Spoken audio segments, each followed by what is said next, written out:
Good morning, you beautiful people. So two interesting things. Today we are slaughtering a pig for Imps. He is busy preparing the water. They have set up a slaughter station over there, heating up the water so we can get the skins out. The wind is blowing like crazy.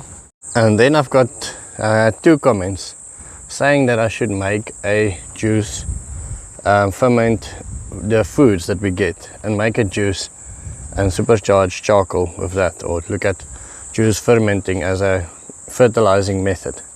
So that is something that I'm going to be reading up on a bit. If you have cool videos on that, you can post that below. I think that's going to be great. It's also, hopefully later today, I'm going to get 10 cubes of stone from a building site that I've been renting a tool to, and I'm thinking, let me show you, to place it over here, right over here. 10 cubes of stone in this valley, or the stone area here. You can see the water came up quite high and washed over here and took the sand away but never took the stones away. So this might be a place to put 10 cubes of stone here. I've seen most of the stones are about this size, and then they go smaller to about yay size there, to almost a gravel. So I'm thinking it would be interesting to hear what you guys think, but I think it might be too late by the time you see this video. I think I'm gonna place it in the river here to hold the water back a little bit more. There's a truck in the back, but they can't load. They can't pass through here. They say it's going to get stuck. Imps' pig, I'm gonna take that to the cooler now, so it can just hang for the night, and then we'll cut it up tomorrow. I'm forced to hide behind the shed because I need to protect my phone against the wind. I forgot my microphone at home, but this is some of the things that will come to the kids. There's some onions. I'll make a video of the spinach and the pig now, and the other bag as well. Maybe let Minky get on and grab the other bag. Minnette, maybe, miskien moet jy gou daar gaan nou. Okay, so yeah, so there's a big bag of spinach as well, and there's some of the kids here that's benefiting from this. I'm gonna take a chance with the wind, just excuse this noise. So there's a big bag of spinach, and then plenty of onions, and then that is a whole bag filled of meat. Eet julle vark? Do you eat pig? 10 kilogram, 10 kilograms. Okay. Lekker. Okay, they will put that in the fridge and I'll start processing it. I'm sure everybody's been wondering what happened to the garden. I'm a bit disappointed in the garden, but Minnette said they had a big problem with water in this area. The municipality replaced pipes, and so they had to carry water for almost a kilometer. Maybe not a kilometer, but they had to carry water for a bit, and that was a problem for her to water the garden. So the garden hasn't been watered. Now she said her water got back and up now, so she can start watering again. I'm gonna bring her some pumpkin seeds to plant between these crops, and then I'm gonna bring her some beetroot and some mulch and some compost, worm compost. I think that's what we should do, and I'll help her clean up here. Everything is still alive, which is grand. Everything came up and everything is still alive. We need to make sure that she's got more water, and then we need to increase her density planting as well. I'll also buy her some water with the help of Subi. Subi, thank you very much for your contributions. I still have some money left from you, so I'm going to use that for water for Minnette. And then in behind here there's a citrus tree that we planted for her, so they can have some vitamin C for the kids. There's some onions planted right next to it, so they get water when the lemon tree gets water as well. I think all in all, the garden project is obviously not going as it goes, but I think I didn't do all the training that I needed to do here. and I obviously didn't give all the support that I had to give here.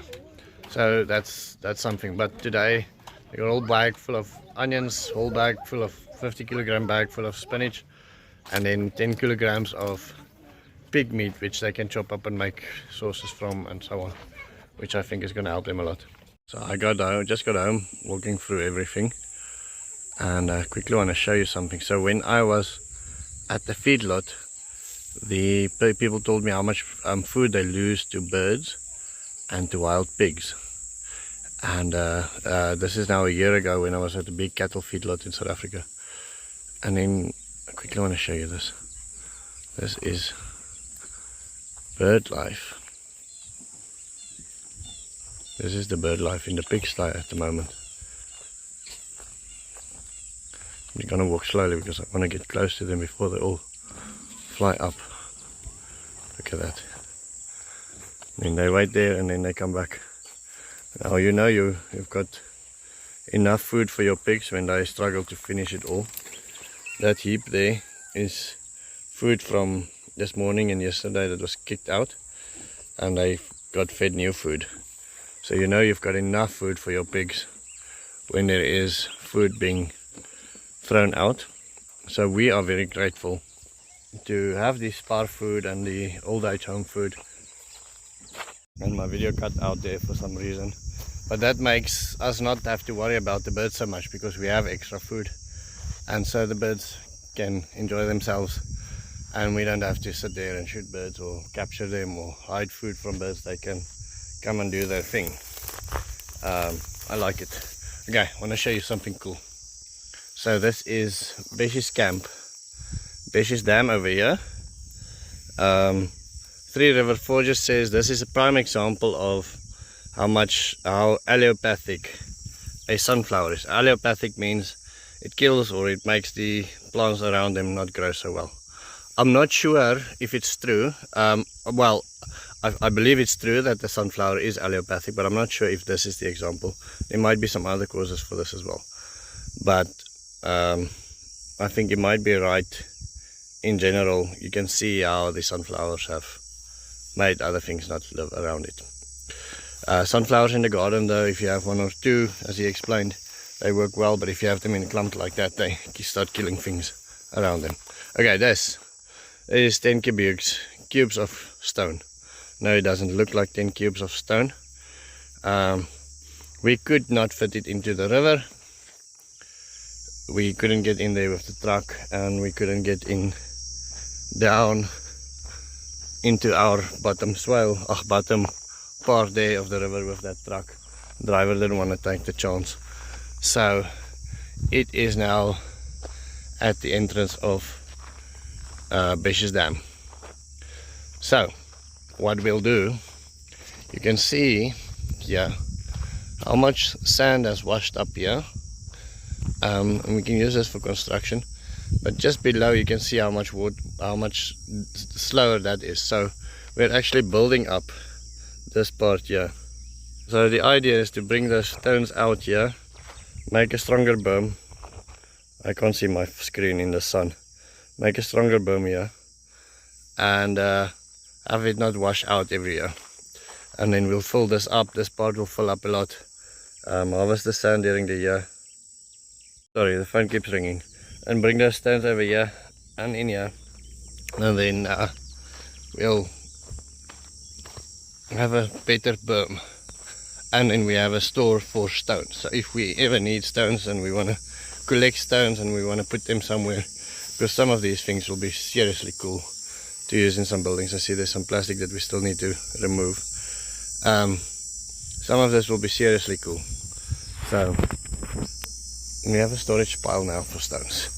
There's another load coming. That was the phone call now. The truck is full, but the next load is basically gravel. We'll put that there as well. Okay, Besh's camp. Besh said that I should have the water 200 or the swales. When I said flatten the swales, I meant flatten the berms a little bit so we can plant on them. And so Besh said we must try to get it 200 mils above water level. So I need to come in here with a dumpy level and do that. Let's check out the amazing amount of mulch on the ground. I need to come in here with a dumpy level and start marking out levels. I think that's very important. Basically actually said 200 mils above the spillway, so from the spillway I have to lift it 200 mils and then start doing it. This is actually another guy that's been employed as well by Beshi and Subi. They are two. This guy is Patrick. Patrick, how are you? Good, man. Patrick speaks English, which is great. So Patrick has been making the zai pits that we used to be zai pits. He just makes them now little swales, you can almost say. Open them up for the rain to be able to sink in. We'll be coming in here. Patrick will spend the next month working this land, and we'll be coming in here and planting pumpkins next to the sorghum. Pumpkins and watermelons. So turning the berms flatter so we can plant them better. Turning those zai pits into more plantable water receiving areas, working in compost into those areas where the sorghum is growing already, and focusing this on his as sort of his project. Gift is helping with building the pigsties at the moment, and we still have to my main focus actually this month, my main plan this month was to finish the that rope got a place, that wire got a place that it shouldn't have gotten. Lost my train of thought. My main focus was to get that net house up this month, and now we had to move the pigs. I think in the next 2-3 days we should have enough pig houses so I can move some people over to the net house. Get the net house started. So many things that are to be grateful for. So many incredible things to be grateful for. And then I feel a bit that I've been neglecting water structures this year. I haven't started building proper water structures, new water harvesting structures. I need to do that as well. Last year we had the main swale fixed, we had the bottom swale fixed. We built that swale on that side. We taught imps how to work the dumpy level. So many things. Feel like we're not clicking like we did last year. Any case, I have to run. The next truck is full. I have to take a driver out there to get the stones out. I need to take my brother-in-law out to go fetch his truck. Get the stones out, get that here. I will see you tomorrow. Have a wonderful day.